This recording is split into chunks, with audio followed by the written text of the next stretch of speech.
There was a man in Makkah whose footsteps carried the weight of fear, a man whose name alone could make even the strongest hesitate, and at that time no one could have imagined that this very man would one day become one of the greatest defenders of Islam. Umar ibn Khattab was not born gentle, nor was he known for mercy in his early years. He was a man shaped by the harsh desert, by tribal pride, by a world where strength decided truth and dominance defined honor.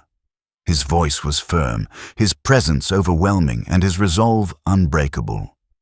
When he believed in something, he stood by it with everything he had, and when he opposed something, he did not hold back. And at the beginning, he stood firmly against Islam. Before we go deeper into this powerful journey, take a moment to connect. Thank you for being here with Islamic Insight channel. Share with us where you are watching from, and if you feel your heart drawn to these stories of truth and faith, make sure you subscribe and stay with us as we explore lives that change the course of history. Now imagine the streets of Makkah at that time, filled with merchants, travelers, and idols surrounding the Kaaba, a society deeply rooted in tradition and fiercely protective of its beliefs. Umar was a son of this world. He belonged to the Quraysh, a tribe of influence and authority, and he carried himself with the pride of someone who knew his place among them. He was literate in a time when many were not, skilled in negotiation, and known for his sharp judgment. But beyond his intelligence was his intensity. He did not tolerate weakness. Yes, and he had little patience for anything that challenged the order he trusted. Islam, with its message of one God and equality among people, did exactly that. It shook the foundation of everything he had been taught to defend. And so, he became one of its most determined enemies, believing with full conviction that he was protecting his people from division and collapse. As the message of Prophet Muhammad, peace and blessings be upon him, quietly spread from one heart to another, Umar watched with growing frustration. Families were changing, loyalties were shifting, and something deeper than tradition was taking hold of people. This was not just a new idea, it was a force that could not be silenced easily. To Umar, it felt like a direct threat to the unity of Quraysh, and his sense of responsibility pushed him further into opposition. He was not indifferent, he was deeply invested, and that made his reaction even stronger. There came a moment when his anger reached a point where it demanded action. He decided that this situation had gone too far, that the only way to restore order was to confront the source of it all. With determination burning inside him, he set out with a single intention: to face the Prophet himself. This was not a casual decision. It was driven by a mind convinced of its righteousness and a heart that had not yet tasted the truth. But on his way, something happened that shifted the direction of his journey in a way no one could have predicted. He encountered a man who, with hesitation, revealed a shocking truth, that Umar's own sister and her husband had embraced Islam. The words struck him harder than anything else could have, and it was no longer distant, no longer about others. It had reached his own home. His anger did not fade. It intensified, but beneath that anger, something else began to stir, something unfamiliar, something that would soon open a door he never expected. When he reached his sister's home, the atmosphere was different. Inside, there was a quiet recitation, soft yet powerful, words flowing with a rhythm that did not resemble the poetry of the Arabs, yet carried a depth that could not be ignored. Umar entered with force, his presence breaking the calm, and demanded to know what he had heard. The situation quickly escalated. In his anger, he struck his brother-in-law, and when his sister tried to intervene, she too was harmed. But then something happened that began to break through the walls he had built around himself. And he saw the blood on his sister's face, and despite everything, she did not retreat. She did not deny her faith, she did not soften her words. Instead, she stood with a quiet strength that challenged him in a way he was not used to. She declared her belief in Allah and His messenger without hesitation. That moment lingered. The man who had come to dominate the situation now found himself facing a kind of strength he had never measured before. He demanded to see what they had been reading. At first, they refused, knowing the sacredness of those words, but eventually they told him to purify himself before touching the pages. This simple instruction slowed him down, forcing him into a pause, into a moment of reflection. And when he finally held those verses and began to read, everything began to change. These were not ordinary words. No, they carried a clarity, a power, and a truth that reached beyond intellect and touched something deeper within him. The verses of Surah Taha spoke of the greatness of Allah, of guidance, of accountability, and of a reality that could not be denied. Each line seemed to dismantle the certainty he once held so tightly. The anger that had driven him there began to fade, replaced by a silence filled with realization. The man who had set out with one purpose now stood at the edge of a completely different path, one that would transform not only his life, but the course of history itself.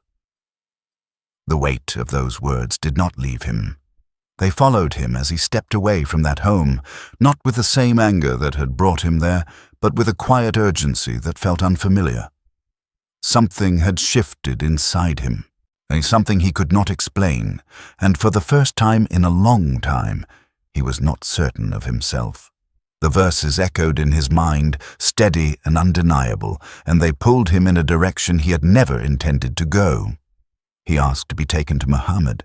Peace and blessings be upon him, not as a man seeking confrontation, but as someone searching for clarity, for truth, for something that now felt closer than ever before. When the companions saw him approaching, tension filled the air. This was Umar, the same man whose opposition had been fierce and unrelenting.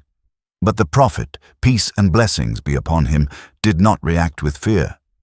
There was a calm certainty in his presence, a confidence that did not rely on force. When Umar stood before him, there was no need for long speeches or arguments. The moment carried its own weight. The Prophet took hold of him firmly and called him toward the truth with words that were direct and filled with sincerity. In that instant, the walls that had once defined Umar collapsed completely. The resistance that had shaped his identity gave way to submission, not out of weakness, but out of recognition. He declared the testimony of faith with a conviction that matched the intensity he once used against Islam. It was not hesitant. It was not gradual, it was complete, and just like that, one of the strongest opponents of Islam became one of its most powerful allies. The transformation was not hidden, and it was not slow. Umar did not return to the shadows or practice quietly. Instead, he stood up with the same boldness he had always carried, but now it was anchored in something far greater than tribal pride or personal conviction.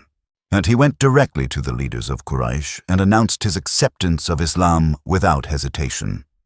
This was not just a personal decision, it was a public declaration that challenged everything around him. The Muslims, who had long endured persecution in silence, suddenly found strength in his presence. Umar did not accept that they should remain hidden, not when they were holding on to what he now knew was the truth. He insisted that they go out and pray openly at the Kaaba, in full view of those who had once oppressed them. It was a bold move, one that could have easily led to violence, but Umar stood at the front, unshaken, his presence alone acting as a shield. The believers formed their lines behind him, and for the first time, their worship was not concealed. This moment marked a shift, not just in their circumstances, but in their confidence. Umar had brought with him a sense of strength that the community desperately needed, a reminder that truth did not have to hide in the face of falsehood. The Prophet, peace and blessings be upon him, recognized this change immediately. He saw in Umar a sincerity that was rare, a heart that, once guided, would not waver. There is a narration in which the Prophet prayed that Allah would strengthen Islam through either Umar ibn Khattab or Amr ibn Hisham, and it was Umar who was granted that honor. From that point on, he became known as Al-Faruq, the one who distinguishes between truth and falsehood. This title was not symbolic, it was lived out in his actions, in his decisions, in the way he carried himself. He did not compromise when it came to justice, and he did not soften when it came to standing for what was right. Yet this strength was now balanced with humility, with a growing awareness of accountability before Allah. He was no longer driven by ego, but by responsibility, by a deep understanding that every action carried weight beyond this world. When the command came for the Muslims to migrate to Medina, it was a moment filled with both hope and danger. Many of the companions left quietly, slipping away under the cover of night to avoid being stopped or harmed. But Umar approached it differently. He did not believe in leaving in secrecy, not after everything he had already stood for. He armed himself, prepared for any confrontation, and went openly to the Kaaba. There, in front of the Quraysh, he made a declaration that would echo through history. He announced that he was leaving, and that anyone who wished to stop him could meet him outside the city. It was a challenge, clear and direct, but no one stepped forward. Not because they lacked numbers, but because they understood who he was. Umar walked out of Makkah with his head high, not in arrogance, but in certainty. His migration was not just a physical journey, it was a statement, a continuation of the transformation that had begun with a few verses and had now become a way of life. In Medina, Umar's role only grew stronger. He stood beside the Prophet in moments of difficulty and in moments of victory. At the Battle of Badr, he was among those who faced overwhelming odds with unwavering faith. At Uhud, when the situation turned and confusion spread, he remained committed, learning from the experience with a sincerity that shaped his character even further. He was present during the Treaty of Hudaybiyah, a moment that tested the patience of many believers. Umar struggled to understand the terms at first, questioning how such an agreement could be accepted. But when clarity came, he did not cling to his earlier reaction. Instead, he submitted, recognizing that the wisdom of the Prophet was guided by revelation. This ability to reflect, to correct himself, and to grow was one of his defining qualities. He was not perfect, but he was always striving to align himself with what was right. His closeness to the Prophet was not based on silence or blind agreement. Umar spoke, he questioned, he expressed concern when he felt it was needed, and this honesty was valued. And there were moments when his thoughts aligned with revelation, when verses of the Quran were revealed confirming positions he had voiced. This was not a coincidence, but a sign of how deeply his heart had connected with truth. He became a man whose instincts were shaped by faith, whose decisions were guided by a constant awareness of Allah. His presence in the community brought structure, strength, and a sense of order, but it was always grounded in sincerity. What makes Umar's story so powerful is not just the transformation itself, but the consistency that followed. He did not return to who he was before, and he did not allow his past to define his future. Instead, he used that same intensity, that same strength, and redirected it entirely toward the service of Islam. The man who once walked with the intention of ending the message now walked with the responsibility of protecting it. Every step he took, every decision he made, carried the imprint of that moment when the words of the Quran first reached his heart and changed everything. There was something about Umar ibn Khattab that went beyond visible strength, something that could not be measured by physical presence or bold speech alone. It was a clarity of heart that began to take shape after his acceptance of Islam, a kind of inner alignment that brought his thoughts, his instincts, and his decisions closer to what was right, even before revelation would confirm it. This was not a coincidence, and it was not something that developed overnight. It was the result of sincerity, of a man who did not accept truth halfway, but embraced it fully, and allowing it to reshape every part of him. There were moments when Umar would express an opinion or a concern, and later, Verses of the Quran would be revealed that matched what he had said. One of the most well-known instances was his suggestion regarding the Maqam Ibrahim, that it should be taken as a place of prayer, and then the verse was revealed confirming it. Another time he spoke about the need for the wives of the Prophet, peace and blessings be upon him, to observe a form of separation for privacy and dignity, and then the verses of hijab were revealed. These moments were not about elevating Umar above others, but about showing how deeply his heart had become connected to the guidance of Allah. The Prophet, peace and blessings be upon him, recognized this unique quality in Umar. There is a narration found in Sahih sources where the Prophet said that among the nations before, there were people who were inspired with truth even though they were not prophets, and if there were to be such a person in this nation, it would be Umar. This statement carries a weight that is difficult to fully grasp. It does not suggest prophecy, because the seal of prophethood had already been established, but it points to a level of insight and alignment that few ever reach. Umar did not rely on guesswork or personal desire. He had developed a way of thinking that was rooted in accountability before Allah, always aware that every word and every action would be brought forward on the day of judgment. This awareness shaped his decisions, making him cautious where others might be careless, and firm where others might hesitate. Yet, none despite these qualities, Umar never allowed himself to become comfortable or self-assured. If anything, the closer he grew to the truth, the more he feared falling short. There are reports that he would often reflect on his own state, questioning whether he had done enough, whether he had been sincere enough, whether he would be accepted. This balance between strength and humility became one of his defining characteristics.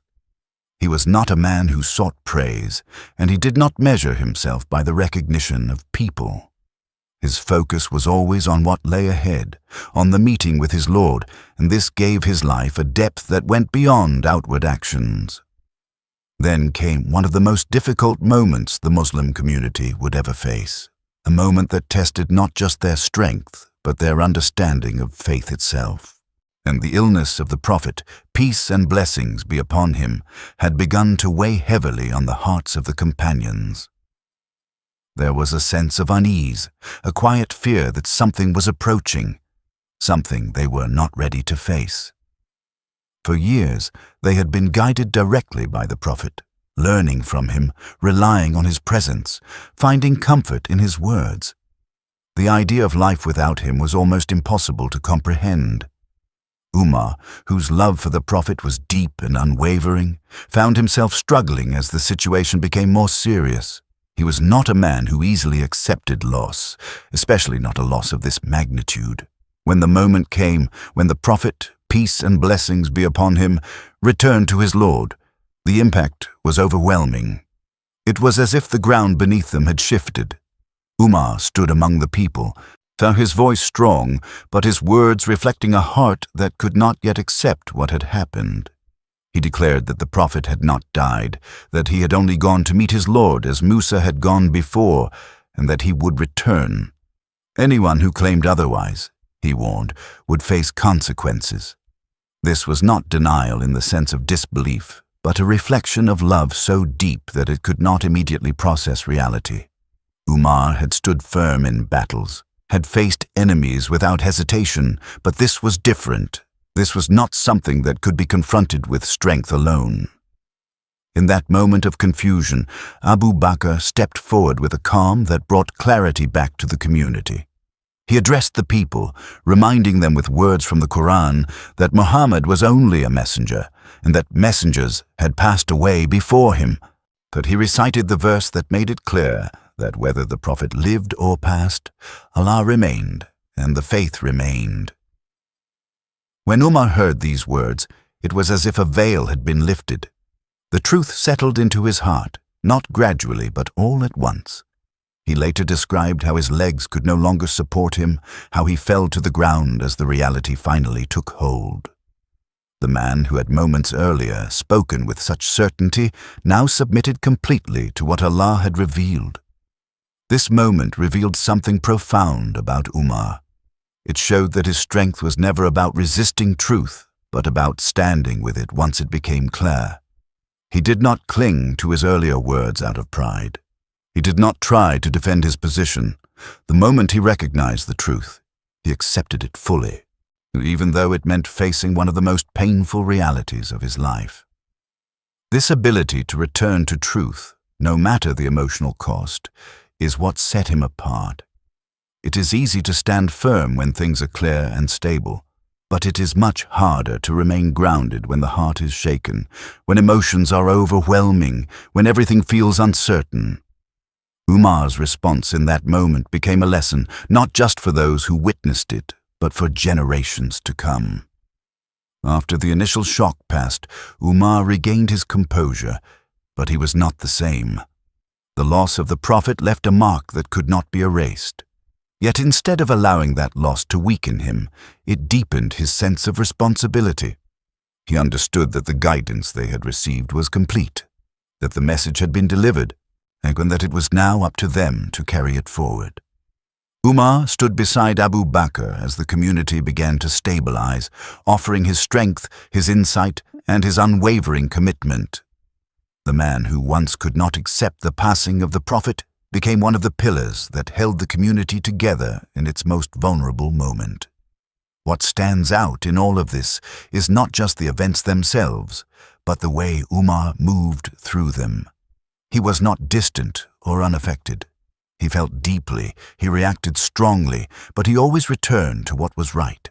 His love did not blind him permanently, and his strength did not turn into stubbornness. Instead, both were refined by his faith, shaped by his understanding of accountability, and guided by the teachings of the Prophet. This balance is rare, and it is what made Umar not just a strong man, but a truly great one. The passing of Abu Bakr marked another turning point, one that carried both weight and uncertainty. The community had already endured the loss of the Prophet, peace and blessings be upon him, and now the responsibility of leadership would once again shift. Abu Bakr, in his wisdom, had nominated Umar ibn Khattab as his successor, recognizing in him a strength that could preserve the unity of the Muslims and protect the integrity of the message. Yet when this decision became known, not everyone felt at ease. Some remembered Umar's firmness, his intensity, his uncompromising nature, and they wondered how such a man would lead. Umar himself was deeply aware of these concerns. He did not see leadership as an honor to be celebrated, but as a burden that could crush a man if he carried it carelessly. And when he stood before the people to accept this responsibility, his words reflected a heart that understood exactly what lay ahead. He did not promise ease or comfort. Instead, he spoke of accountability, of obedience to Allah and His Messenger, and of the duty to correct him if he ever strayed from what was right. From the very beginning, Umar made it clear that authority did not place him above the people. In fact, it placed him beneath them in responsibility. He once said that if a mule were to stumble on the road in Iraq, he feared that Allah would question him about it, asking why he had not made the path easier. This was not an exaggeration meant to inspire. It was a genuine reflection of how he saw his role. Every hardship within the community, every injustice, every neglected need, he carried it as if it were his own personal failure. This mindset shaped everything he did as a leader. He did not isolate himself in comfort or surround himself with luxury. Instead, he lived simply, often indistinguishable from the average person in his appearance. His clothes were patched, his lifestyle modest, and his focus unwavering. There are well-known accounts that capture this aspect of his leadership in a way that words alone struggle to convey. During the nights, while most people slept, Umar would walk through the streets of Medina, not out of restlessness, but out of concern. He wanted to see with his own eyes how people were living, to hear what they would not say in public, to understand the reality beyond reports and formal gatherings. On one such night, he came across a woman with her children. A pot was placed over a fire, but when he listened closely, he realized that there was no food inside. The children were crying from hunger, and the mother was trying to calm them, telling them that the food would soon be ready, even though she had nothing to give. She spoke words of frustration, blaming the leader for their condition, unaware that the very man she spoke of was standing nearby. Umar did not reveal himself. He did not respond with anger or defense. Instead, he returned quickly to the Beit al-Mal, the treasury, took a sack of flour, and carried it on his own back. When one of his companions offered to carry it for him, he refused, asking whether that companion would carry his burden on the day of judgment as well. He returned to the woman, prepared the food himself, and stayed until the children had eaten and their cries had turned into quiet sleep. Only then did he leave, not seeking recognition, not expecting gratitude. This was Umar's understanding of leadership, not speeches, not displays of authority, but direct action rooted in responsibility before Allah. He did not see the suffering of others as distant problems.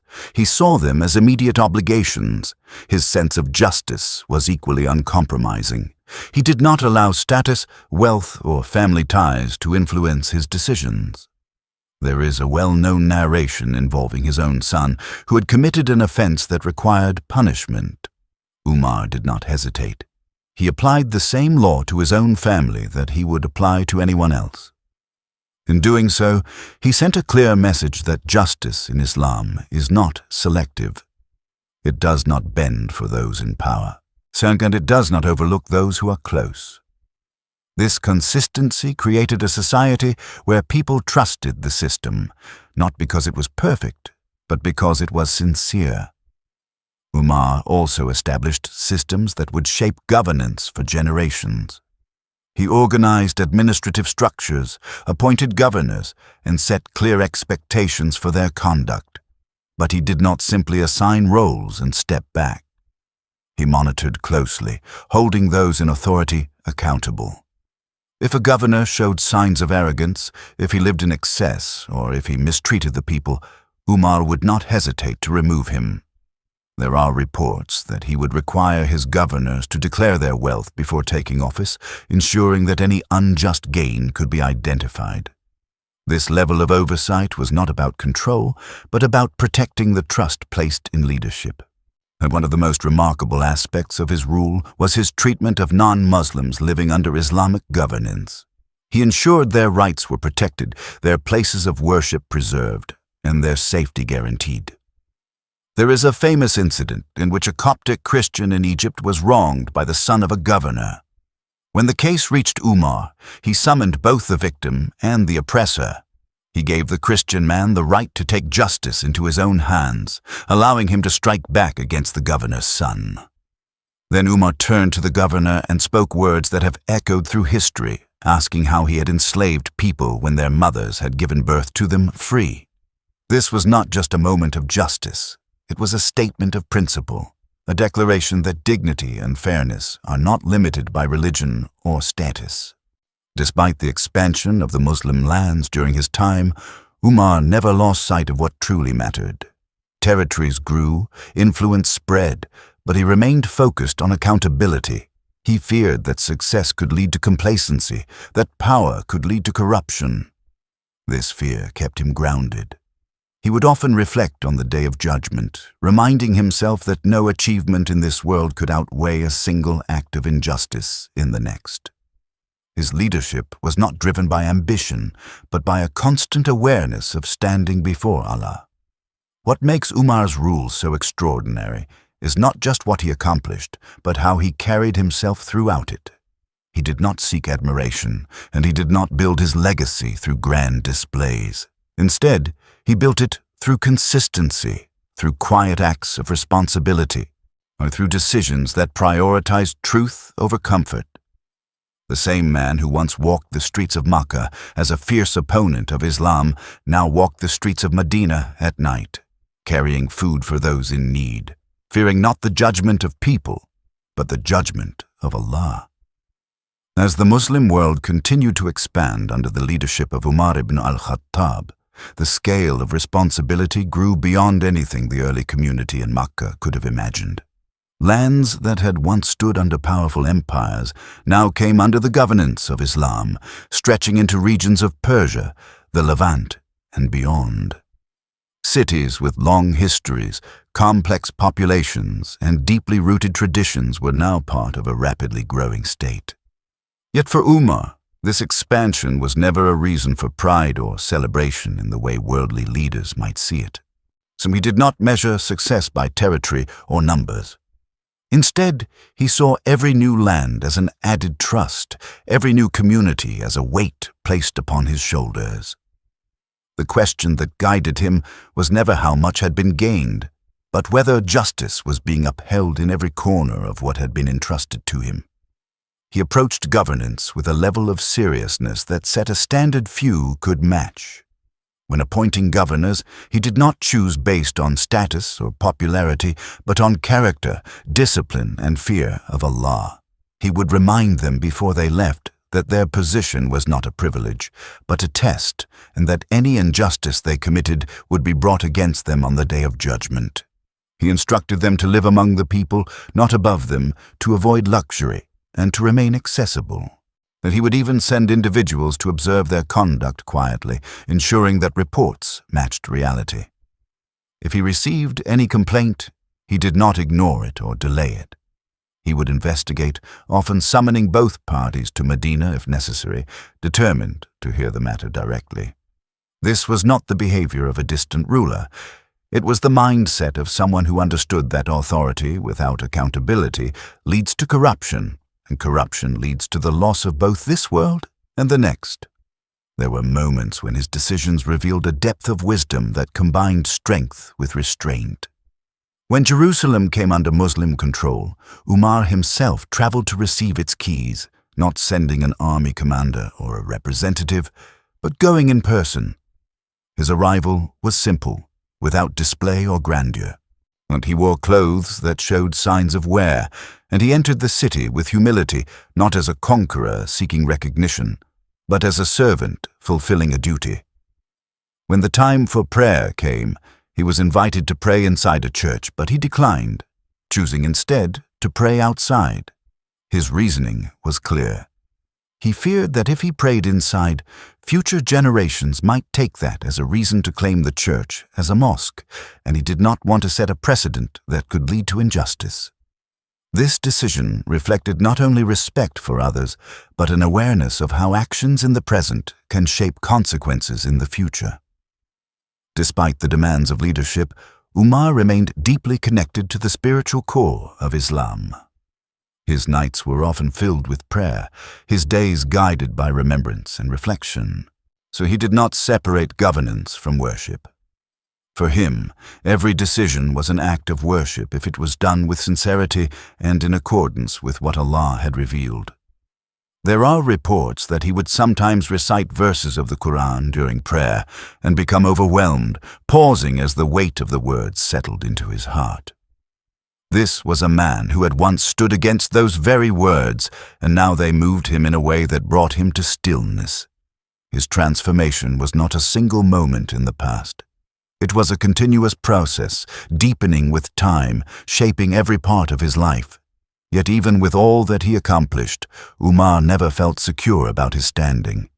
The greater his responsibility became, the more he feared falling short.